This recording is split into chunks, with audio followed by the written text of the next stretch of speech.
The cockeyed squid, the dual monitor setup. 2 eyes, 2 completely different sizes, 2 different jobs, both correct. This is Histioteuthis, the cockeyed squid, sometimes called the strawberry squid for its pink skin dotted with seed-like photophores, but the fruit-themed name is the least interesting thing about it. It hangs vertically in the twilight zone, between 200 and 1,000 meters deep. Most creatures here pick a direction, up or down, but Histioteuthis picks both. Its left eye grows twice as large as the right. It is a bulging yellow lens locked upward to scan for silhouettes against faint light filtering from the surface. Meanwhile, the right eye stays small, blue, and angled downward to watch for bioluminescent flashes from prey or predators approaching from the abyss. They are born with matching eyes, but puberty hits and one side goes IMAX while the other stays standard definition. To stay hidden, its body-wide photophores adjust their brightness to match the faint downwelling light. To anything below, there is no shadow, no squid, just empty water. It is a biological dual monitor setup that allows it to hunt 2 different environments simultaneously. The Piglet squid, the floating identity crisis. If you wanted to design a predator that strikes fear into the hearts of the abyss, you'd fail miserably with Helicocranchia pfefferi, the piglet squid. This is 10 centimeters of see-through confusion that looks like it was assembled in the dark by someone who had only ever seen a pig described over a bad phone line. The first thing you notice is the siphon.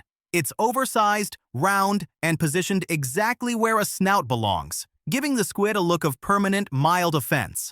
Then there are the tentacles, which aren't used for heroic combat, but instead drape loosely over its head like a bad hairpiece. To make matters worse, its body is entirely transparent, as if the squid is so embarrassed by its own anatomy that it's trying to delete itself from the frame. The real glitch is the swimming posture. It spends its entire life swimming upside down. It achieves buoyancy through a chemical cocktail of ammonium and sodium ions stored in its tissues. In practice, this means it doesn't glide like a majestic hunter. It bobs through the water column like a balloon 3 days after a party, drifting aimlessly with its pig face pointing the wrong way. Found everywhere from the surface to 1,000 meters deep, they are the ultimate one-hit wonders. After spawning just once, both sexes die.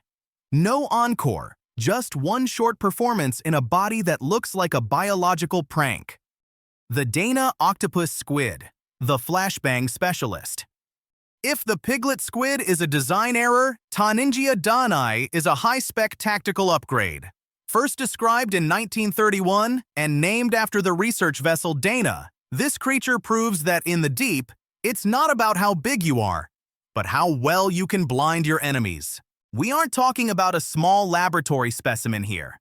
Taningia dani is a massive biological engine, reaching lengths of over 2.3 meters and weighing as much as 160 kilograms. That is the weight of 2 grown men, propelled by a muscular mantle that hits speeds most fish can't even register. Its size isn't the headline, though. It's the massive photophores at the tips of 2 of its arms.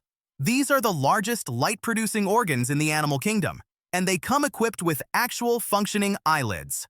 It doesn't just glow, it executes a flashbang. When it targets prey in the absolute blackness, it charges at high speed and pulls the lids back, releasing a blinding rhythmic strobe light. In a world of hypersensitive eyes, this is a total sensory system crash. By the time the victim's visual software reboots, the squid has already closed the distance. For decades, we only knew they existed from remains in sperm whale stomachs. It wasn't until 2005 that Japanese researchers captured the first footage of a live Dana squid, confirming that it actually uses its lights to measure the distance to its target before attacking. The hooked squid, the CQC specialist. Suckers are fine for amateurs, but in the deep, hooks are better. This is the hooked squid, Onychoteuthidea, a family of about 25 species ranging from 7 centimeters to the massive Onychia robusta. To get a sense of scale, the robust clubhook squid can reach a total length of nearly 4 meters, longer than a standard family car. What makes them unique is their weaponry. While their arms still carry smooth suckers for grip, their tentacle clubs have traded suction for hardware, rows of recurved hooks that curve backward to bite and twist into anything they touch. These aren't just static spikes. They are rotating meat hooks that swivel 360 degrees independently to find the softest path through a victim's skin. They make a grizzly bear's claws look like a manicure set. But here is the catch. You will almost never see a high-definition video of this animal in the wild. They are the phantoms of the deep. Most of what we know comes from biological crime scenes, specimens found washed up on remote beaches in Alaska or California, or half-digested remains pulled from the stomachs of predators. They are so effective, however, that they leave their autograph on the skin of sperm whales. Deep, jagged, non-circular scars that prove even the ocean's giants struggle to escape their grip. In a world that doesn't do second chances, the hooked squid is the reason whales carry a permanent record of their deepest battles. The Firefly squid, the ocean's only neon grave.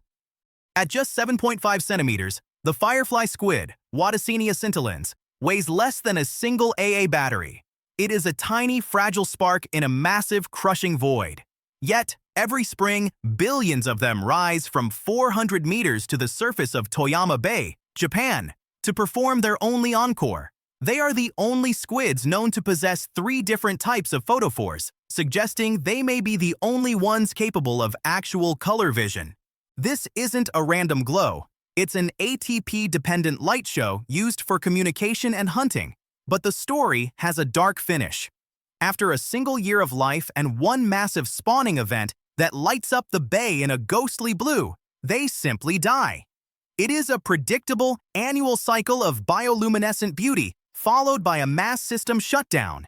In Japan, they are a designated special natural monument, but to the squid, that blue light is just a desperate high-speed sprint toward a finish line they never plan to cross.